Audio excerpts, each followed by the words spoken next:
Right. Hello, all you wonderful people. Today I have the amazing Nancy Mueller. So, would you like to tell us a little bit about what you do, Nancy? Oh, thank you, Angela. I really appreciate you having me on. I really appreciate this conversation, and I really appreciate you valuing the work that I do and being, co-creating this message with me. I really appreciate it, Angelika. I really do. Oh, well, thank you. Thank you so much for coming on. You have a lot of amazing information and such a huge heart that I feel like it would be doing a disservice to the world if we didn't, you know, have you speak a little more. Well, thank you.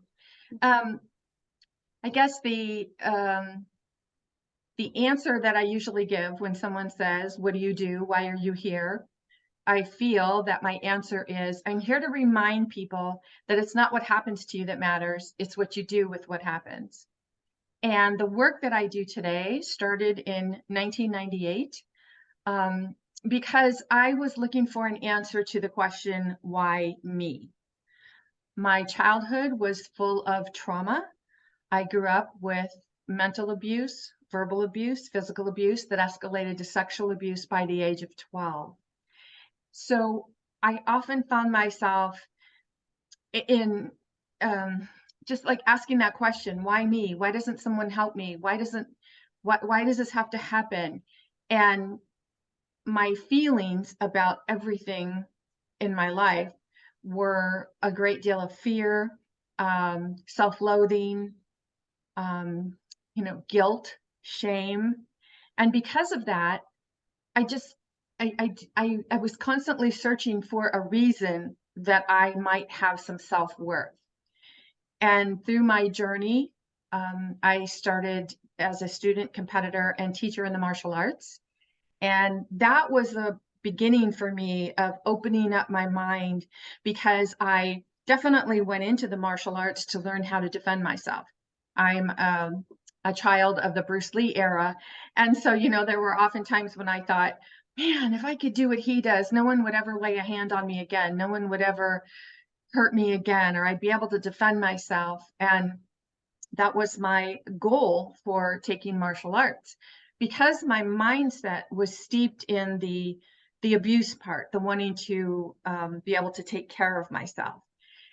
But martial arts, it's a way of life, and the longer you study, you realize that martial arts is not about the physical, it's about the mental.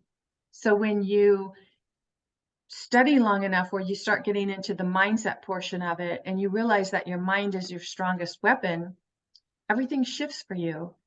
And all of that started my business in 1998 because I started teaching self-defense classes to women, thinking that all women needed to be empowered in that way.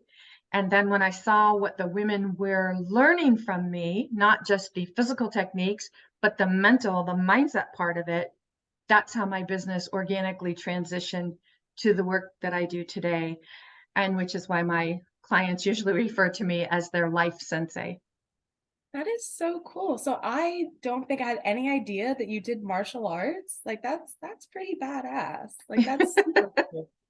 So, I mean, you said so many amazing things that I realized I might need to get a pencil and a piece of paper to keep track of everything. So, one of the first things you said, it's not about what happens to you, it's about what you do with it. And that's huge because that is the message that I want to get across to my audience. I've been through so much, and that there were times where I didn't think I could do it, but I realized it's about my mindset. If I think I can do it or I think I can't, I'm right.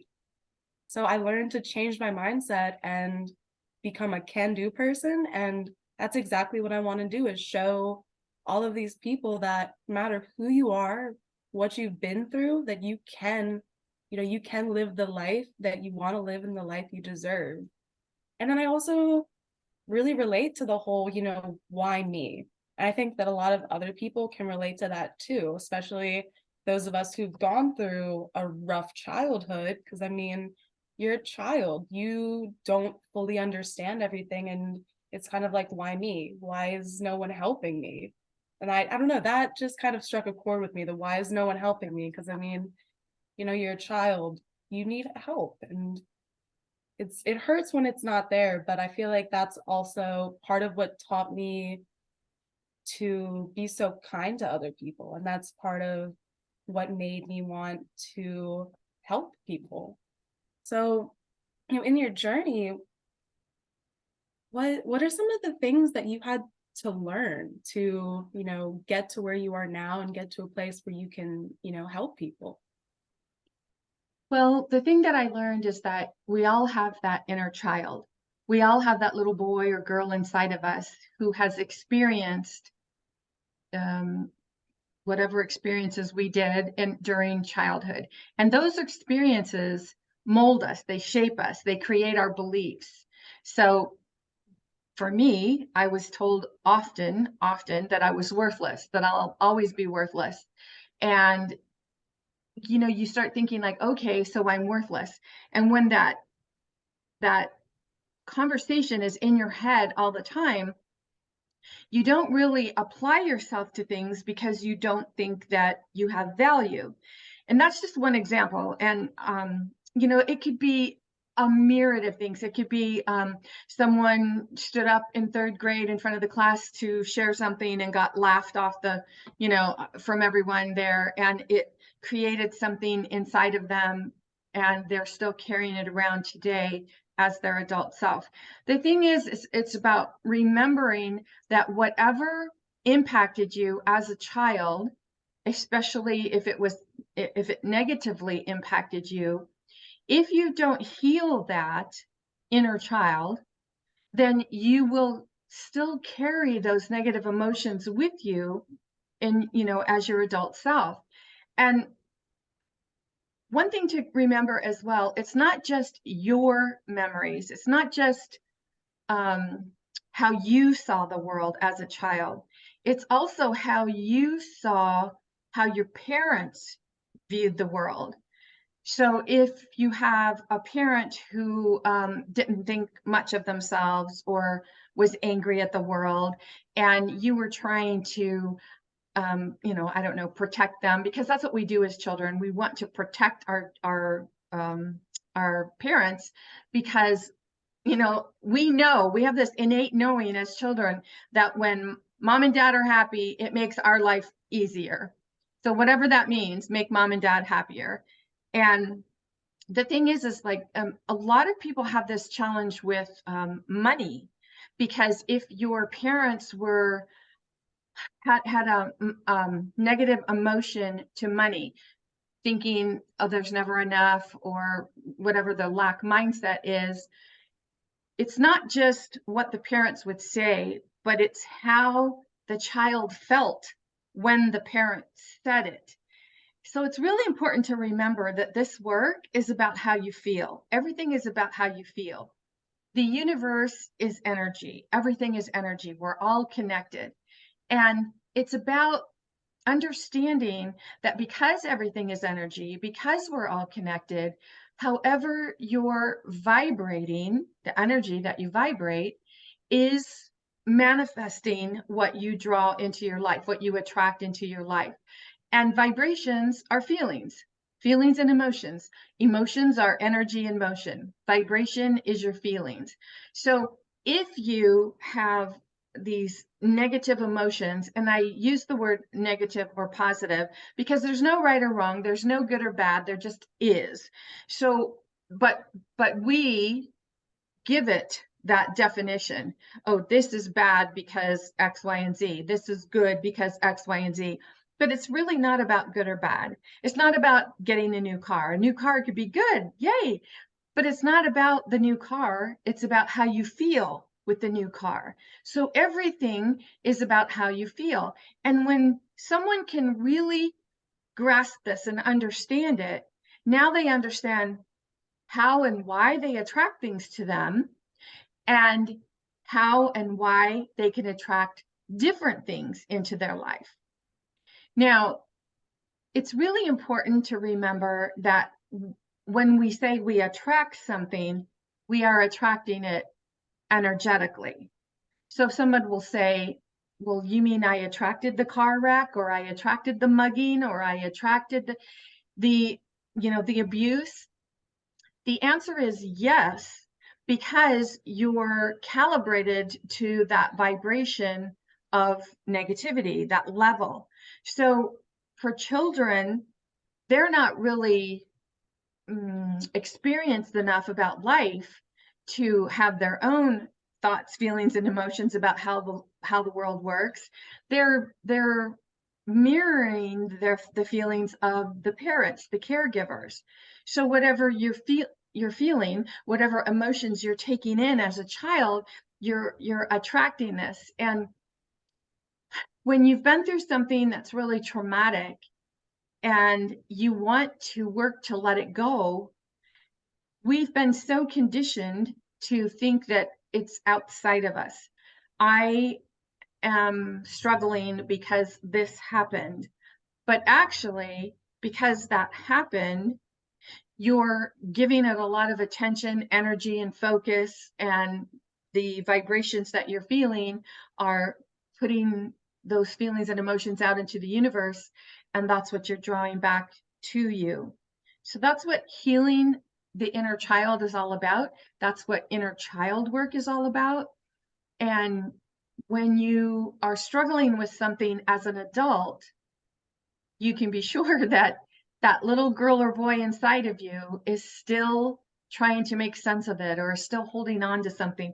And it doesn't matter. I mean, you can keep doing inner work over and over and over, but when things come up that you hadn't ever experienced before, you hadn't dealt with, then there's always an expansion of self. And as we are expanding, now we're realizing that we've got the opportunity to let this go and let this go and let this go. So I like that saying that life is a journey, not a destination, because it's never done. We're always learning, we're always vibrating, and we're always expanding or contracting. Depending on our beliefs and what we think about life. Gosh, you said so many insightful things. So, I mean, one of the really important things you said is, how the way we feel, sometimes the way we react to things, has to do with our parents. So, the way our caregivers talk to us. And I know I've brought this up before, but it's so important that the way our caregivers talk to us, the way they act in their environment, we pick that up, we learn it, we internalize it. So we start talking to ourselves like they talk to us. Right. And, as you know, that can't, a lot of times isn't great. I mean, if your parents teach you they're very loving, it'll teach you to love yourself. But, we have not all been that lucky, that there are people that had negative environments, and, the bad things that happened to them, it's not their fault, but the environment, the negativity, was kind of put into them. So there's a whole process of really working through that. And I also love what you said about emotions, because emotions aren't necessarily good or bad. Emotions are there to tell us something. Right. You don't just feel irritated or mad for no reason. It's, your body, your mind trying to tell you something. It's trying to say, hey, there's something a little wrong. You're feeling bad, means you need to explore that. And I think that is so important. And so for people who kind of want to start, working through that, healing their inner child, which also is really interesting, because the other day I do a lot of reading about like trauma and stuff, and someone said that you need to talk to yourself like a child. You didn't get that when you were a kid, but you deserve that. You deserve to be kind to yourself and loving. But as I was saying, for people who do want to, start kind of working through that childhood stuff and, getting to a better place, where would you recommend they start? Well, the interesting thing is you don't have to sit and think about, oh, this happened on this day, and because of that, I'm a mess today. It's about getting in touch with your feelings. And depending how old someone is, they could have years and years of feeling specific negative emotions. So the negative emotions I'm talking about, like guilt, shame. Guilt is really huge. Guilt, shame, remorse, vengeance, anger. When we are when we look at or we perceive that someone has wronged us, and um, we're holding it against them. I mean, I hear people say, "Oh, I hate my mother. She was really horrible person," and X, Y, and Z. And so there's all these, judgments about the parent, one or the other. And for me, I know I was the same way because I saw how I was treated by my mother. I saw that she was very angry. She was very physically abusive and very verbally abusive. And of course, it made my inner child just, shrink down, my younger child self. And so, you know, you tend to hold on to that negativity. And then as you get older, you think, okay, I'm big now. I don't have to listen to you. I don't have to do this anymore. But then what we're actually doing is we think that we've become emancipated from our parent, but we haven't, because we take ourselves with us everywhere we go. So we might get to a point where we cut them out of our lives, or we don't want anything to do with them. And there's nothing wrong with that, because if you decide that I, in order to live my best life, this person cannot be in my life, that's a choice that only you can make. But it's important to make the distinction. Are you cutting that person off so that you can avoid that person? Or are you cutting that person off because you've dealt with all of the negative feelings and emotions and memories, and now you're no longer sharing your story from a place of pain, but you're sharing your story from a place of prosperity? There's a huge difference. So when I very first started speaking up, and I thought, okay, this is it. I'm not keeping these secrets anymore. I don't care who gets mad at me. I don't care who's angry. I don't care who's hurt. I'm done with this. And so I started speaking up about things that my father had done to me. And as I started speaking up, I can remember it like it was yesterday. The very first time I thought, whoa, that felt really good. The ground didn't open up and swallow me. Nobody's banging down my door to take me away. So you realize that these um, childhood beliefs that we create, of course, they're huge in our child mind. And then when you realize, okay, well, that wasn't true, and that wasn't true, and that wasn't true, now you start to see things in a different light. But I thought that because I was able to start speaking up and sharing about what happened, that made me empowered. I thought that by learning to fight and be able to defend myself, that made me empowered. So being able to speak up and being able to defend myself made me really empowered. But actually, I was still sharing my story from a place of pain, because when I would talk about it, I would still get very emotional. So there's, that emotion, those negative emotions were still very much alive inside of me. And it wasn't until I finally heard one of my teachers, I had many teachers telling me this, but I finally heard it, that, as long as you're sharing your story from a place of pain, you have not yet healed. And when they would say that to me, I would actually get very indignant, and I would think, what's wrong with you? Did you not just hear what I said? This was horrible. This was just not fair. Whatever it is that we tell ourselves as children.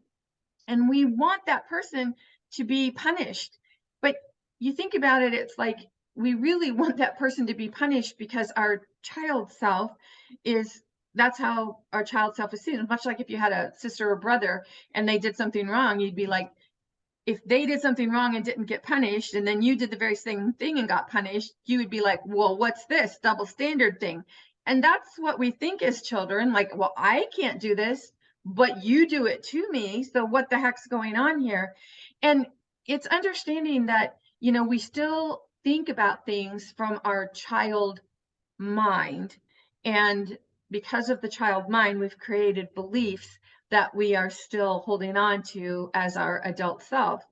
So the healing part comes when you're able to sift through those feelings and emotions and say, okay, I'm ready to let this go.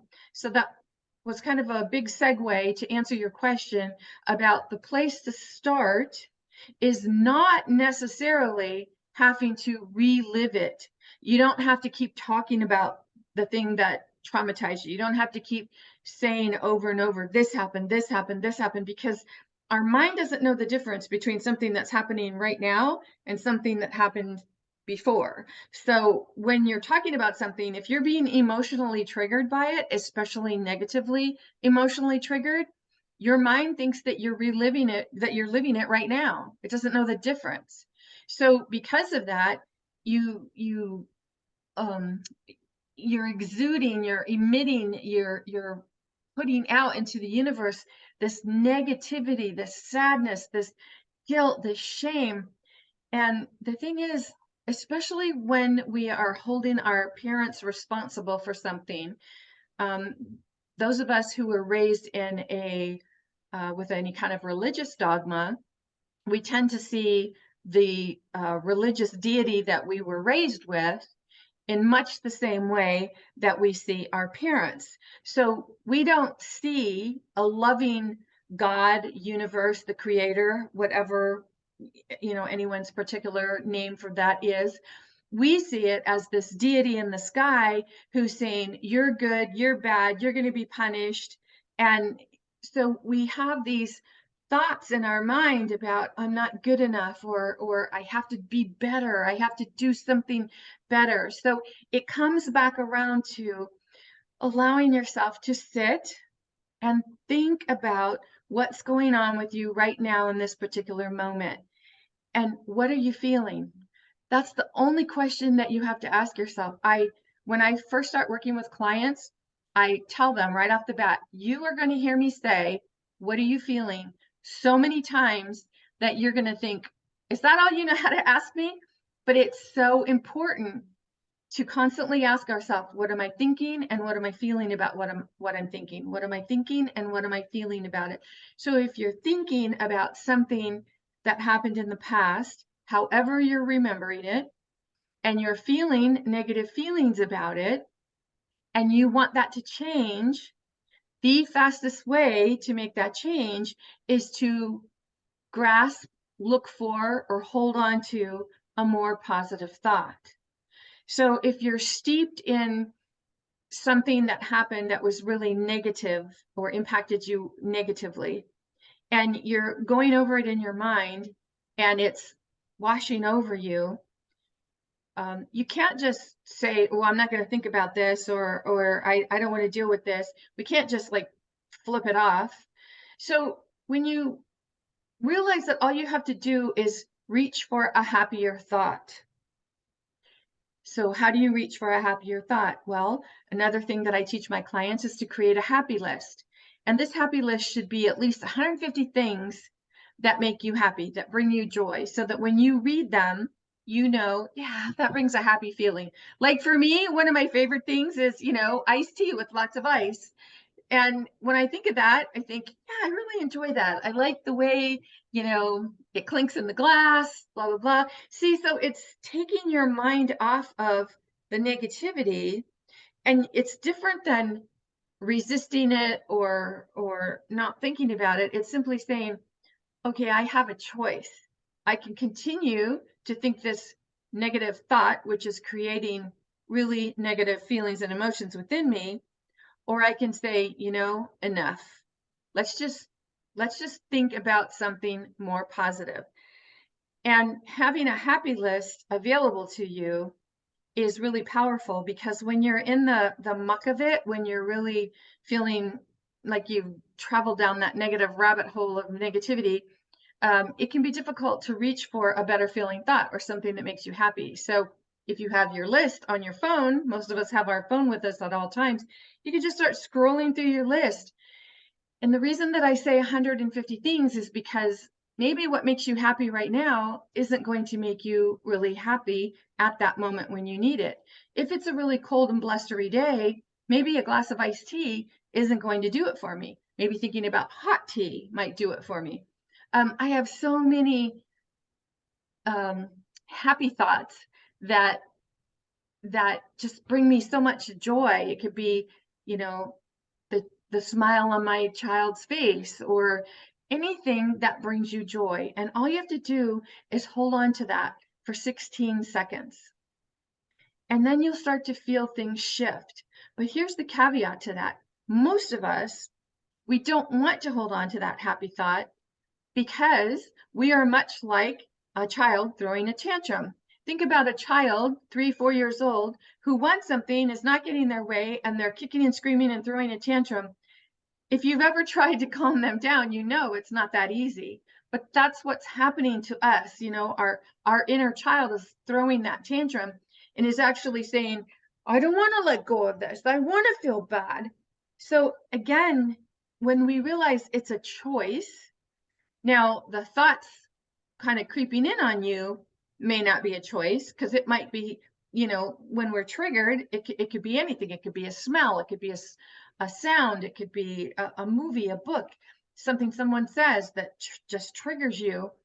And that's why it's important to know at all times, what am I thinking and what am I feeling about what I'm thinking? And if I'm feeling negative, can I reach for a more positive thought? And that's where it starts. Ooh, gosh, now you really have me thinking. I'm like, this is all such good information. So I mean, for me, I have ADHD and OCD. For people who don't know, ADHD is so much more than not being able to sit still. There's a lot of, when it comes to emotions, you feel emotions so much more strongly. But at the same time, there's a lot of times where you don't really know what you're feeling. You don't know like what's going on. So, something I know I have to do more is sit down and check in and see how I'm feeling. And then I really like the happy thoughts list. Because for me, when it comes to, if I'm having a negative thought, it's like a toothache, like a bad Yeah. toothache. You can get distracted, but it's still there. The second that distraction's gone, you're like, oh, wait, no, this really hurts. So I really like the idea of the 150 happy things. Well, I'm and gonna do that when we're done. good. Another thing to remember is what you described about being ADHD, and I'm not saying that I can speak to this, but what I'm speaking to is how you are describing it, and how you are describing it. Um, it also has the definition. It's the definition of being an empath. Mm, So if someone is an empath, they're not only feeling their feelings, they're feeling the feelings of people around them, or maybe something that's going on in the world today. Maybe you heard something on the news or on television, or it could be a movie that impacted you, a book that impacted you. So, the empath within you is taking on these feelings and emotions, and they're not even yours. And so of course you don't know what to do with them, because you can't make sense of them, because they're not even yours. So it's never about fixing something. It's never about something is broken. It's simply about, what are you feeling right now? And now that you've realized it's something negative, are you ready to reach for a more positive thought, a happier thought? So Walt Disney, he had it pretty good with what was it? Captain Hook. What is the one with Captain Hook? oh, Peter Pan. Yeah. Think happy thoughts and you can fly. And you think of that and just think of, okay, so what is the magic dust that I'm going to sprinkle on myself? Those are happy thoughts. And because that's what you're doing. When you're flying, you're basically lighter in energy, because when you're contracting, the energy is dense and it's bringing you in and it's pulling you down. When you're thinking happy thoughts, you're expanding, you're opening up, and you're feeling lighter. So that's where that comes from. and I really like that. It's actually, I had to distance myself from someone I really care about because the way they were treating me was, and we had talked about it, but nothing had changed. And it wasn't making me feel good. So after distancing myself from the negativity, I actually feel a little lighter. Like I'm sad because I miss them, but I genuinely I feel lighter all of the sudden. And I kind of feel like my vibration, went up a little bit. So it's just really interesting, I guess, just how everything works. And that's where our beliefs come in very strongly, because if you've distanced yourself from that person, but you have some type of a belief that, oh my gosh, I'm not being nice because I've distanced myself from this person, or I've made this person feel miserable now that I've distanced myself. See, now we feel that responsibility for another person. And the only person that anyone is responsible for is themselves. We don't have the power to control anything. The only thing we have power over are the thoughts we think and the actions that we choose. So when we're choosing to be self-preserving or selfish, whichever word you want, and we're putting our wants and our needs first, then we are more capable of supporting others should we choose to support others. But when you're giving of yourself and giving of yourself, I mean, no matter, you can give of yourself until you don't have anything to give anymore. And that's not going to make that other person change at all unless that person wants to change. So, Yeah, no, that you said that, said it perfectly. So I do have one question. So if someone's listening to this and they're thinking that, for some reason they want to stay in the negative thoughts and they're not ready to like let it go and start thinking positive, what advice would you give to them? well, if they want to stay in the negative thought, there's a reason for that, right? Every life is all about choices. Everything we choose to do, we're choosing not to do something else. So I would say that if someone is choosing to stay in the negative thought, the most powerful thing, the most loving thing that you can do for yourself is not judge yourself for where you are. So if you are feeling these negative thoughts and you really feel like you need to hold on to them, love yourself enough to say, this is okay because I am feeling this for a reason. And when you're feeling strong negative feelings and emotions, it's your inner guidance system, your inner GPS, your higher self, your God self, however you look at this, it's that non-physical part of you that knows only your love and your light. So the more negativity you're feeling, the stronger your inner being is is holding a really positive way of being for you and saying, I'm going to hold this right here until you're ready to come this way. And we have free will. We can stay in the negativity for as long as we want, or we can turn our face to the positive.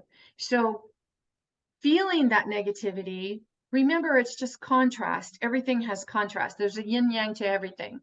You can't know up without knowing down. You can't know dark without knowing light. And you can't know thin without knowing fat. So the thing is like, that's why I say there is no right or wrong. There is no good or bad.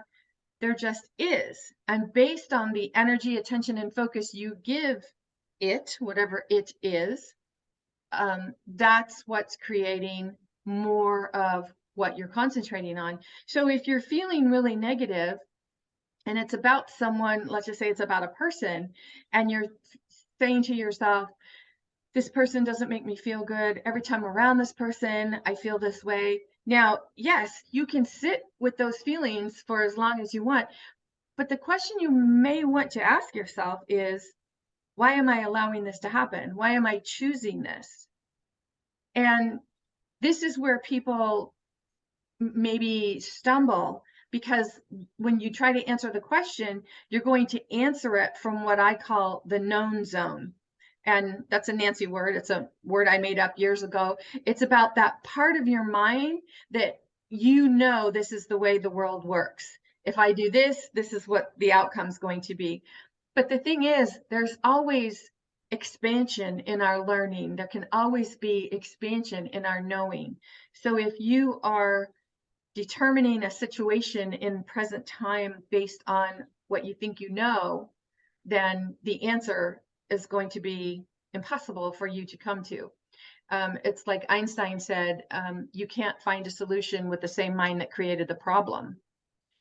So this is where it's helpful to work with someone who is, familiar with doing this work and can guide you in a different way. Or if you prefer to be self-taught and do it yourself, there are many tools that you can use, but it's about always being self-aware. What am I thinking right now? So if you're feeling really negative about something, your inner being may be indicating to you that there's some healing to be done around it. So, like in my case, when I would be thinking about things that my father did to me, and I would think about it, and it would be so painful. And then when I started doing this work, I thought, well, I certainly don't want to um, keep carrying this with me going forward, but how do I let it go? And the way to let it go is to allow yourself to think about what happened and why you're giving it the focus, energy, and attention that you're giving it. Because being victimized does not make you a victim. And when you realize that when someone victimizes you, it's about where they are. And then the reason that the two of you attract is because, my child self was feeling that vibration of, well, oh, something not good's happening again. And of course, something not good was on the way. And so, we came together that way. But when you learn that you are attracting it vibrationally, and you really understand this, now you understand how freaking powerful you are. You can say, oh, well, I don't need to attract that into my life anymore. I don't need to attract the unfulfilling relationships or the lack mindset or the empty bank account or the poor health. I don't need to attract that anymore. And now it's a matter of shifting that in a way where you are thinking more positive. And that's where the happy list comes in so powerfully. I want to thank you for that answer.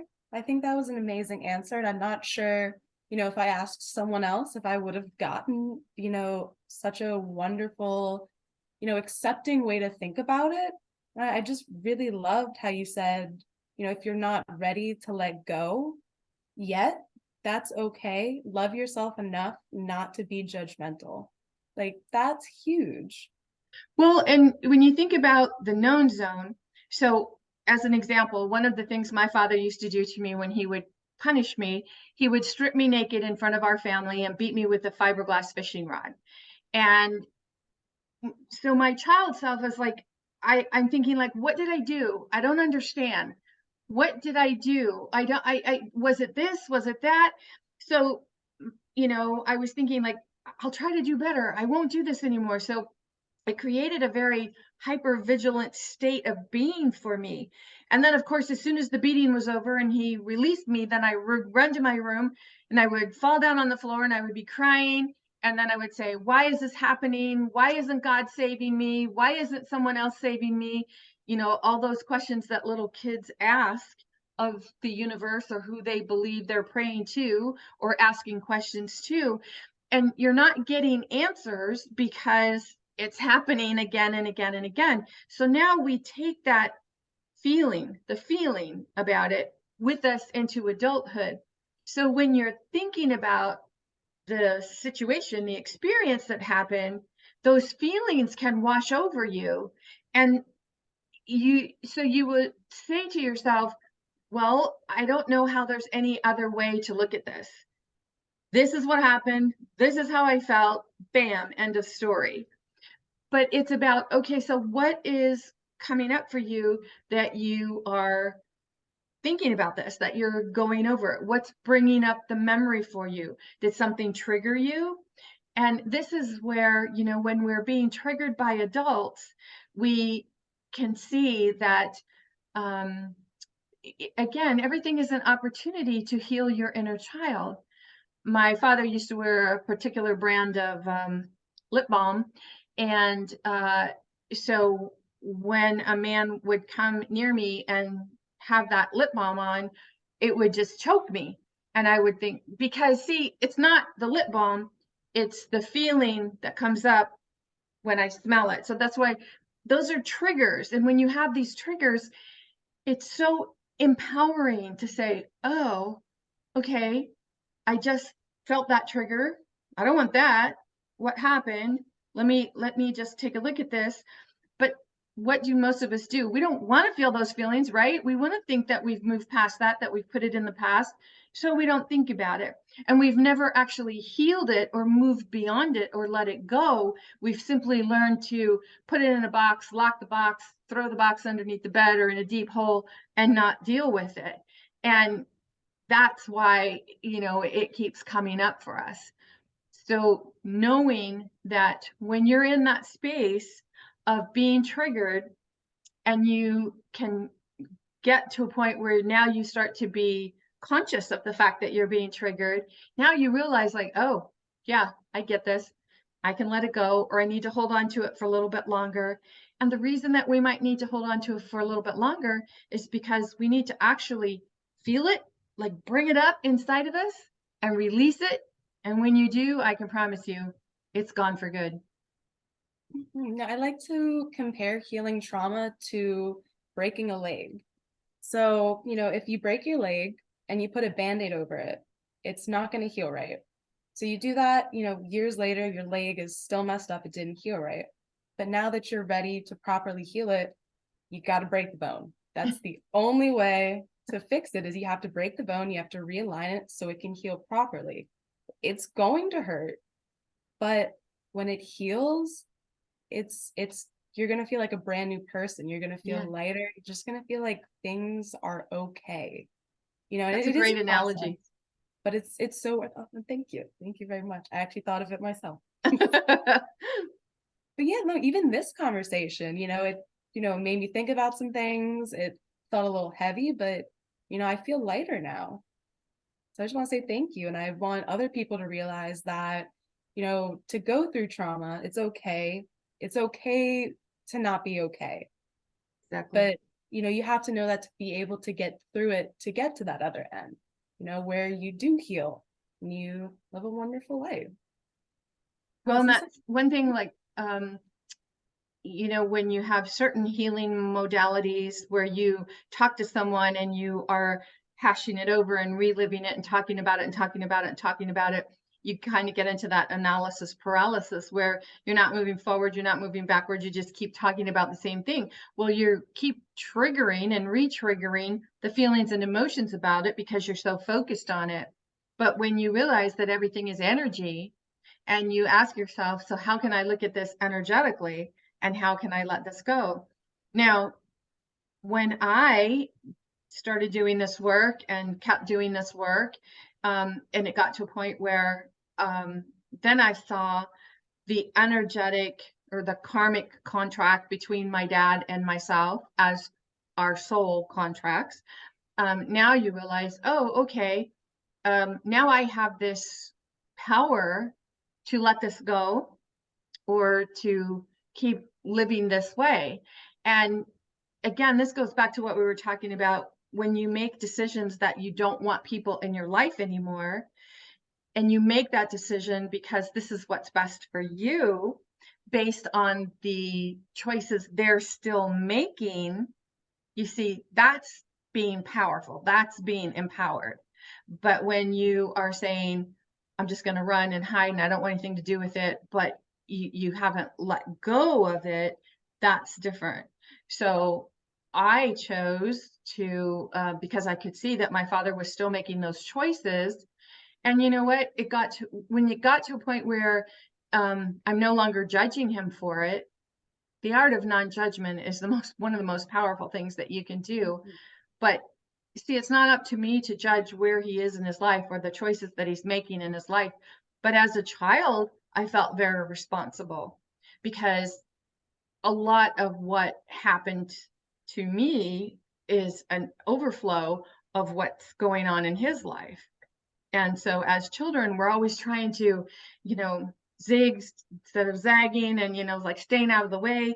And it's when you heal that inner child, then you're no longer in that negative energy of, trying to be something or someone or somewhere um, because of what someone else's choices are.